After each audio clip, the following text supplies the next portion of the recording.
मराठी भाषा को लेकर मुंबई और पुणे में एमएलए कार्यकर्ताओं का हंगामा। गैर मराठी बोलने वालों पर हमले के आरोप। सीएम देवेंद्र फडणवीस बोले कानून अपना काम करेगा।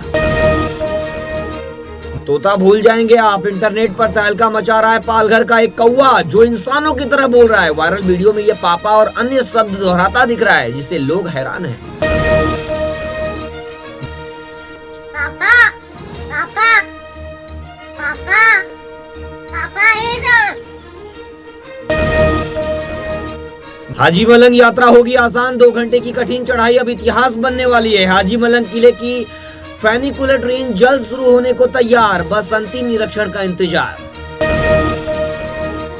बढ़ते वाहनों को देखते हुए मीरा भाईंदर में नया आरटीओ कार्यालय शुरू। मंत्री प्रताप सरनाईक की वर्षों की कोशिश रंग लाई।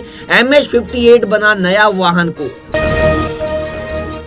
अबू आजमी का तंज, सरकार ने अब तक मुसलमानों के लिए कुछ नहीं किया तो उनके समर्थन में बिल कैसे ला सकती है। मुंबई महाराष्ट्र में भीषण गर्मी का प्रहार। अप्रैल में मुंबई करों के छूटे पसीने। हीट वेव से बड़ी परेशानी, अलर्ट जारी। वक्फ बोर्ड बिल पर बवाल। लोकसभा के बाद अब राज्यसभा में भी घमासान। विपक्ष और सरकार आमने सामने। महाराष्ट्र के डिप्टी सीएम एकनाथ शिंदे ने वक्फ संशोधन बिल पर उद्धव ठाकरे पर निशाना साधते हुए कहा कि उन्होंने एक बार फिर हिंदुत्व और बाला साहेब ठाकरे की विचारधारा को छोड़ दिया है। अमित शाह के भाषण से जिन्ना भी शर्मिंदा हो जाएंगे। उद्धव ठाकरे ने वक्फ बिल पर फडणवीस को भी सुनाई खरी खरी। उद्धव ठाकरे ने कहा कि आज वक्फ की जमीन पर आपकी आंख है, कल मंदिर और चर्च के साथ दूसरे धार्मिक स्थानों और गुरुद्वारों की जगह पर भी नजर होगी। उद्धव ठाकरे ने कहा कि भाजपा की नीति तोड़ो फोड़ो और राज करो की है। यह बिल सत्ता के लिए लाया गया है, इसलिए अमित शाह ने कहा कि बिहार भी जीतेंगे और बंगाल भी। देवेंद्र फडणवीस के पास जाने वाली हर एक फाइल पहले एकनाथ शिंदे करेंगे पास। महाराष्ट्र में नया नियम। वक्फ संशोधन बिल पर श्रीकांत शिंदे का बयान। शिवसेना सांसद ने 2025 वक्फ संशोधन बिल को बताया क्रांतिकारी। विपक्ष पर मुसलमानों को गुमराह करने का लगाया आरोप। महाराष्ट्र में अब श्री सिद्धि विनायक भाग्य लक्ष्मी योजना। बच्ची के जन्म लेते ही मिलेंगे 10,000 रुपए। लोकसभा के बाद अब राज्यसभा में भी वक्फ संशोधन बिल पर तनातनी। नड्डा ने कहा विपक्ष ने फैलाया भ्रम। संपत्ति का रख रखाव जरूरी, सरकार के पास बहुमत से ज्यादा नंबर। विपक्ष की ओर से बहस में संजय राउत ने सरकार पर लगाए दंगे भड़काने की साजिश के आरोप। संजय सिंह ने कहा अपने दोस्तों को जमीन देगी सरकार। रामनवमी पर बंगाल में मोर्चेबंदी तेज। शुभेंदु अधिकारी का नंदीग्राम में राम मंदिर निर्माण का ऐलान। सीएम ममता की 2-2 त्योहार में शांति जरूरी।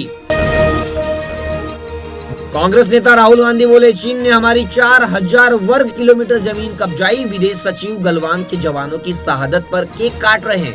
पीएम चिट्ठियां लिख रहे हैं। मुंबई में आज सोना ऑल टाइम हाई बनाया। चांदी में गिरावट। 91,205 रुपए पहुंचा सोना। चांदी 3,570 रुपए गिरकर 95,957 रुपए प्रति किलो पर आई। शेयर मार्केट में सेंसेक्स 332 अंक गिरकर 76,295 पर बंद। निफ्टी 82 अंक फिसल कर 23,250 पर आया। TCS और SCL के शेयर 4% टूटे। मुंबई में लॉरेंस गैंग के 5 सदस्य गिरफ्तार। क्राइम ब्रांच ने 7 पिस्तौल और 21 जिंदा कारतूस जब्त किए। निशाने पर कोई सेलिब्रिटी था। मुंबई महाराष्ट्र में MRVC ने मूल्य योजना में किया बदलाव। अब CSFT से डायरेक्ट ट्रेन नहीं मिलेगी। यात्रियों को पनवेल उतरकर करजत के लिए पकड़नी होगी लोकल। हाईकोर्ट ने दिशा सालियान मामले को विशेष बेंच को सौंपने का दिया निर्देश। पिता सतीश सालियान की याचिका पर सुनवाई। एक सप्ताह में मराठी ना बोलने पर कई लोगों की पिटाई। देवेंद्र फडणवीस ने कहा कानून हाथ में लेने वालों के खिलाफ होगी कार्रवाई। वक्फ संशोधन विधेयक को लेकर गरमाई महाराष्ट्र की राजनीति। उद्धव ठाकरे ने बाला साहेब के विचार को छोड़ दिया। उनका कुछ भी अंश नहीं बचा है, देवेंद्र फडणवीस ने कहा।